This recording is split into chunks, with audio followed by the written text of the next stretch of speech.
Greetings, my human-cursed cupcakes, and enjoy the new zoo shorts, topped with ice cream and nightmare frosting. Face to face with the Dogman, Michigan horror snow crunches under my boots like shattered glass, each step echoing too loudly in the suffocating silence of Michigan's Upper Peninsula. It's late November, and the wilderness feels less like a forest and more like a tomb, frozen, forgotten, and hungry. I've hunted these woods for 20 years, but tonight the pines seem to lean closer, their branches twisted into skeletal fingers clawing at the bruised twilight sky. My breath plumes in the air, the cold biting through my thermal layers as if they're tissue paper. Above, the last crows flee south, their cries sharp and warning. I came here for deer. Just a week alone, I told my wife, Sarah. Good meat for winter. Now, the rifle slung over my shoulder feels pitifully small. The wind howls through the trees, carrying the smell of damp earth and something else, something rancid, like roadkill left to rot in a ditch. I pause listening. The usual sounds are warped. The snap of branches sounds too deliberate, the rustle of leaves too rhythmic. Shadows stretch long and liquid in the fading light, pooling in the hollows between snowdrifts. My cabin is still 2 miles north, a speck of warmth in this vast, white wasteland. I trudge deeper, the snow deepening to my knees. Frozen lakes glint like shattered mirrors in the distance, their surfaces groaning under the ice. My flashlight beam cuts through the gloom, catching frost-laden spiderwebs and the glittering eyes of a snowshoe hare. It bolts, but not fast enough to ease the knot in my gut. You're being paranoid, Mark, I tell myself. Just the cold and the dark. But the woods don't agree. They hold their breath, waiting. Dawn breaks gray and lifeless. I'm tracking a buck near Dead Man's Creek, a place locals avoid after sundown. The snow's fresh, perfect for prints. That's when I see them. Footprints. Not deer, not wolf. These are massive, sunk deep into the powder, each one longer than my boot and twice as wide. 5 claw-tipped toes splay forward, but the stride. Christ, the stride is all wrong. It walks upright, like a man, but the gait is loping, uneven. I crouch, gloved hand hovering over the impression. My own size 11 boot fits inside it with room to spare. The tracks lead toward a thicket of young pines, snapped like matchsticks. I follow, rifle ready. The smell hits me first thick and coppery, with undertones of wet dog and decay.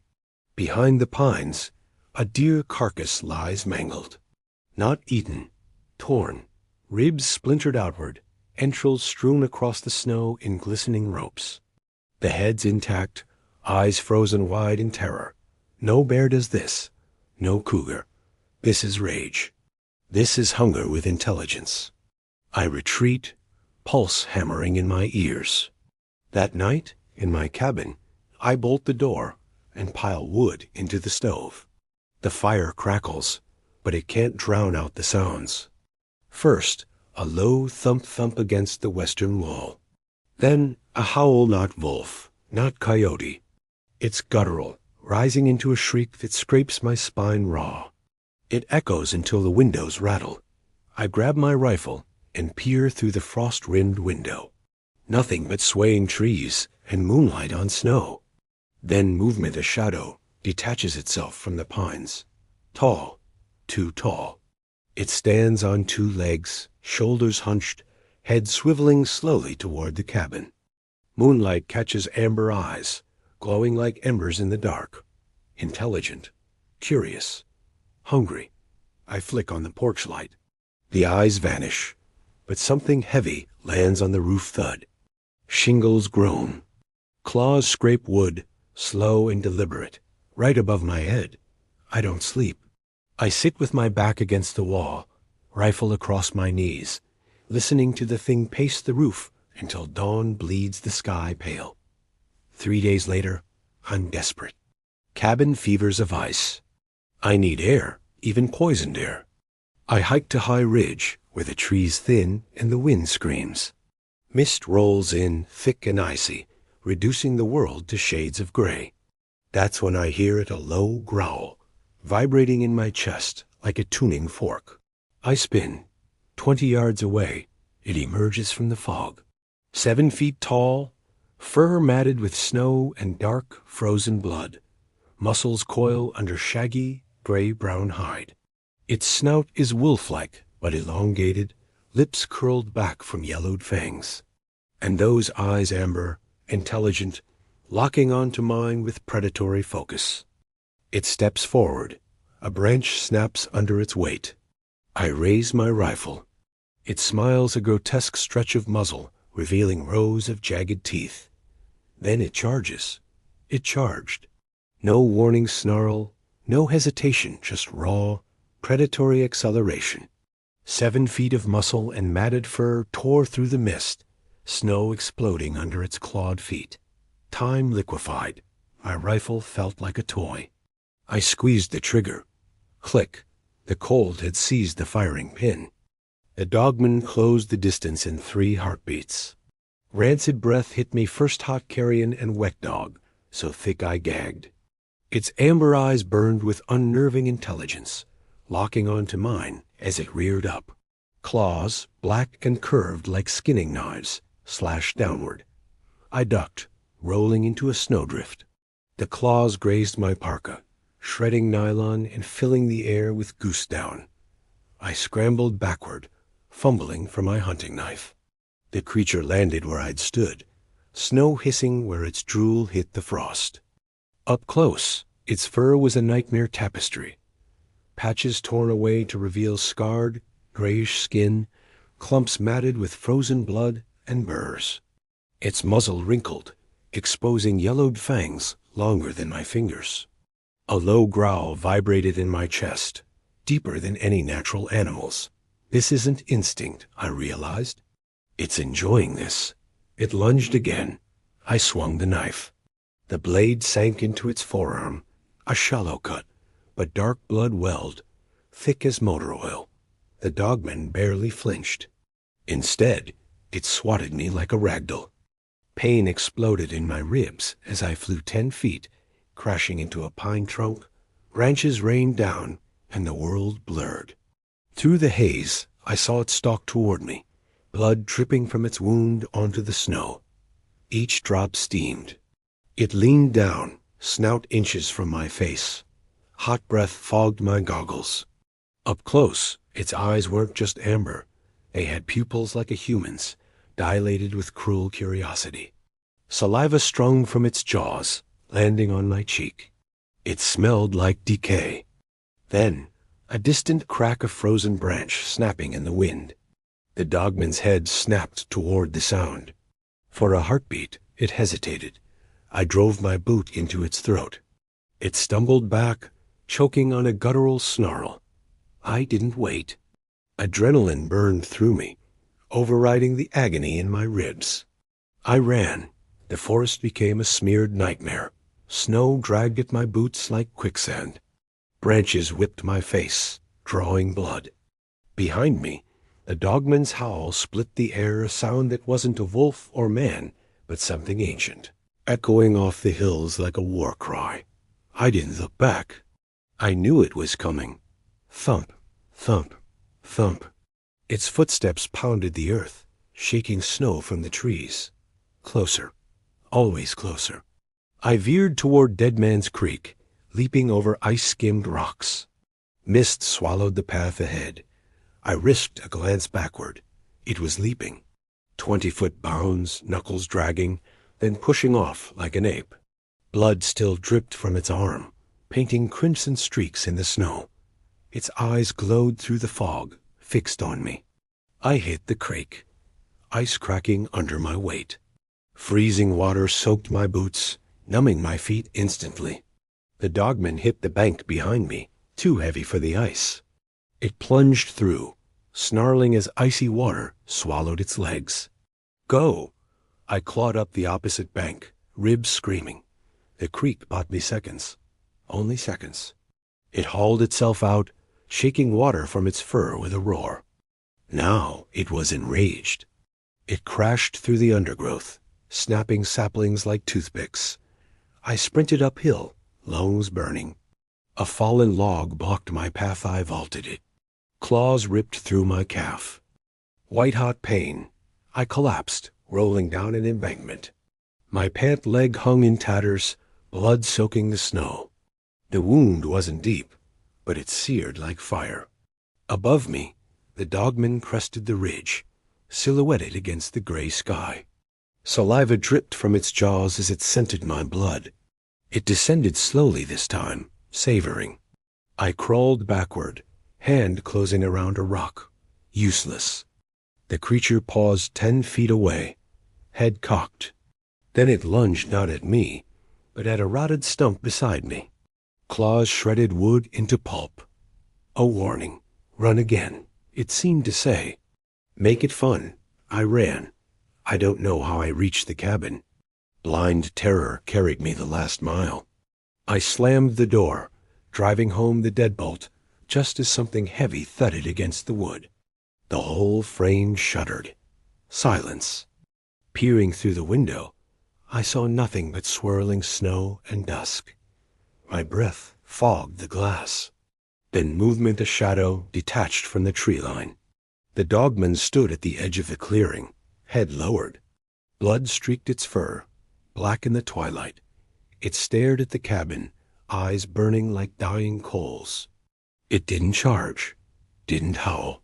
It simply watched. Minutes bled into hours. I bandaged my calf, hands shaking. The wound was clean but deep. 3 parallel gashes. Not random. Deliberate. Outside, the temperature plummeted. Frost crept up the windows. I built the fire higher, rifle across my lap. The silence was worse than the chase. Every creak of the cabin, every moan of the wind, was the Dogman breathing. At midnight, a low growl reverberated through the walls, not threatening, but promising. Then footsteps circled the cabin once, twice. By dawn, it was gone. But when I stepped onto the porch at first light, I found them footprints, fresh, circling the cabin. And in the center of the clearing, the mangled carcass of a wolf ribs cracked open, heart missing. Above, a single crow cawed, sharp and mocking. I packed my truck and left that morning. Yet even now, driving south on I-75, the scratches on my leg ache when storms roll in. And sometimes in the rearview mirror, I swear I see amber eyes glowing in the dark woods beyond the highway. Waiting, the stitches in my calf itch like fire ants under the skin. Doc Henderson in Marquette said it was a wolf attack. Lucky it didn't hit the artery, Mark. He didn't see the eyes, didn't smell the rot on its breath. But I've lived in Michigan all my life. I know the stories, the Dogman. It's not just campfire nonsense. Old Ojibwe tales call it Miingen, the wolf that walks like a man, a cursed spirit guarding sacred lands. Settlers in the 1800s wrote about devil wolves standing upright near logging camps. Then in '87, that damn song, The Legend of the Dogman by Steve Cook. It went viral on local radio, and suddenly everyone had a story. Sitting in my living room now, leg propped up, I scroll through forums. Page after page of encounters.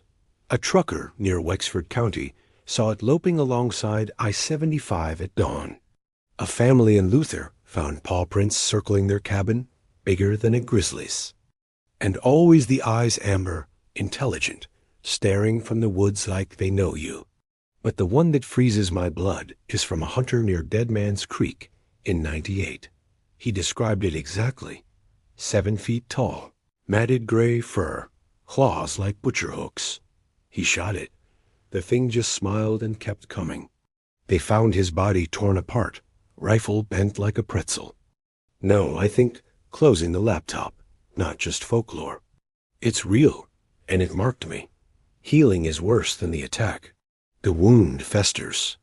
Doc Henderson gave me antibiotics, but the gashes stay inflamed, angry red lines weeping clear fluid. It's not infection, it's memory. Every night, I dream of those amber eyes. I feel claws scraping my bones. I wake up choking, drenched in sweat, certain I smell wet fur and rot. Sarah thinks it's PTSD. Talk to someone, Mark, please. She doesn't understand. I did talk to the DNR officer. He laughed. Wolves don't walk upright, son. You hit your head out there. But the proof is in my flesh. When the stitches came out, the nurse gasped. The scars aren't random slashes. They form a pattern. 3 parallel lines, but the middle one hooks downward at the end, like a J signature? A brand? Worse are the sounds. At night, when the wind dies, I hear it. A low thump, thump, thump on the roof. Like something testing the shingles. Sarah sleeps through it. I grab my rifle and pace, peering into the backyard. Nothing but moonlit maples. Until last Tuesday, I woke at 3 a.m. to scratching at the back door. Not an animal. Rhythmic, deliberate. Scrape. Pause, scrape. Pause. I crept downstairs, rifle loaded. Through the peephole, I saw only darkness. Then the motion light flickered on. Nothing. But in the snow, leading up to the door, were footprints. Upright, 5-toed. They vanished halfway across the yard, as if the thing had leaped onto the roof. I didn't sleep for 2 days. Gossip spreads fast in a small town. At the hardware store, old man Riley corners me. Heard you tangled with a wolf up north, Mark. Nasty business. His eyes gleam with morbid curiosity. I mutter something non-committal, but he leans closer, smelling of pipe tobacco. My grandpappy swore he saw the Dogman near Grayling in '52, ripped apart his prize coonhound, said its eyes glowed like hellfire. I freeze. Did it follow him home? Riley shrugs. Nah, things stay in the deep woods, son. But they don't. That afternoon, Sarah comes home pale. Mrs. Gable's dog went missing last night. She found it in pieces. Her voice shakes. Behind her shed, like it was played with. I drive to Mrs. Gable's farm. Sheriff's cruiser's already there. The deputy, a kid barely out of high school, pukes into the bushes. The carcass isn't behind the shed. It's nailed to the barn door. A mutt named Buster, torn limb from limb, intestines coiled in the snow like party streamers. The head's missing. Coyotes, the sheriff declares, lighting a cigarette. Or a sicko. I point to the prints. Upright, deep, leading from the barn into the woods. Bear, he grunts, walked on its hind legs. Seen it before, but bears don't leave 5-toed prints. And they don't take trophies. That night, I checked the forums again. A new post. User, Michigan Grit location. Cadillac south of the UP, saw it last night. Outside my window. Tall, shaggy, eyes like traffic lights. Left a dead raccoon on my porch, missing its heart. It knows where I live. Cadillac, 30 miles south of here. The Dogman is moving. It snows again, heavy, wet flakes that muffle the world. I'm clearing the driveway at dusk when I see it. Across the road, at the tree line. A shadow, taller than a man, standing perfectly still. Amber eyes glow through the falling snow, watching me. My shovel clatters to the ground. I don't run, don't breathe. We stare at each other for 10 seconds. 20. It doesn't blink. Then Sarah calls from the porch. Mark, dinner. I look away for a heartbeat. When I look back, it's gone. But in the snow where it stood, something winks in the twilight. I cross the road, legs trembling. Buried in the powder is a deer's heart, still steaming in the cold. Fresh, and beside it, a single 5-toed print, pointing toward my house. I vomit into the snow. That night, I set up trail cameras around the property. I load every gun I own. Sarah thinks I lost it. I think shit maybe I have. But at 2:17 A, the cameras catch it. Frame 1, a blur of matted fur at the edge of the woods. Frame 2, amber eyes reflecting the infrared light. Frame 3, a massive, shaggy hand placing something on our porch steps. I bolt outside, rifle first. The porch light reveals the gift, the missing head of Mrs. Gable's dog, Uster. Its eyes have been replaced with smooth river stones, and carved into its forehead 3 parallel lines with a hooked J exactly like my scar. 3 nights after Buster's head appeared, she woke to the sound of our German shepherd, Duke, snarling at the back door, a sound I'd never heard from him. We peered through the blinds together. Moonlight bathed the yard in eerie blue, and there it stood, a hulking silhouette at the edge of the woods. Amber eyes glowed like furnace coals, fixed on our bedroom window. Duke's barks turned to whimpers. Then came the thump. Something heavy hit the porch. Sarah screamed. I grabbed my rifle and threw open the door. No creature. Just another gift, the carcass of a full-grown doe, gutted and arranged in a grotesque circle. Its entrails spelled a word in the snow, R-U-N. Duke vanished that night. We found his collar nailed to an oak tree, teeth marks gouged into the leather. Sarah packed her bags at dawn. It's not just after you, Mark. It's toying with us. Her eyes were hollow. I can't sleep knowing it's out there. Watching. She left for her sisters in Detroit. The house echoed with emptiness. I spent hours reviewing trail cam footage. It showed more. The dogman dragging the doe across the yard, pausing to smile at the camera, placing Duke's collar like a trophy. I called the sheriff again. This time he came. He studied the footage, the word in entrails, the collar. His face paled. There, he muttered, but his voice lacked conviction. I'll put a patrol car out here tonight. They never came. The blizzard hit hard, whiteout swallowing the world. Power died by nightfall. I huddled by the fireplace, shotgun across my lap, listening to the wind scream like the dogman's howl. Midnight. A crash echoed from the garage, glass shattering, metal wrenching. I crept downstairs, flashlight beam cutting through the dark. The garage door was bent inward, hanging on one hinge. Snow swirled inside, and there, in the shadows, stood the dogman. It had changed. Frost clung to its matted fur, and a fresh scar split its muzzle, a souvenir from our first fight. Blood, black and frozen, crusted its claws. Its eyes locked onto mine, and I saw recognition. Hate. It lunged. I fired. The shotgun blast tore through its shoulder. It roared, stumbling back, but didn't fall. Instead, it swiped a claw at my face. I ducked, buckshot peppering the ceiling. The flashlight flew from my hand, plunging us into near darkness. We circled each other in the garage gloom. I smelled its breath rot and cold iron. It feinted left, then charged right, slamming me against the workbench. Tools scattered. Pain exploded in my ribs. Same spot as before. It pinned me, jaws snapping inches from my throat. Saliva dripped onto my neck, burning like acid. I drove my knee into its gut. It snarled, loosening its grip just enough. My hand closed around a crowbar. I swung. The steel connected with its skull. A sickening crack. The dogman reeled, howling, clutching its head. Dark blood seeped between its fingers. For a heartbeat, its eyes glazed with pain.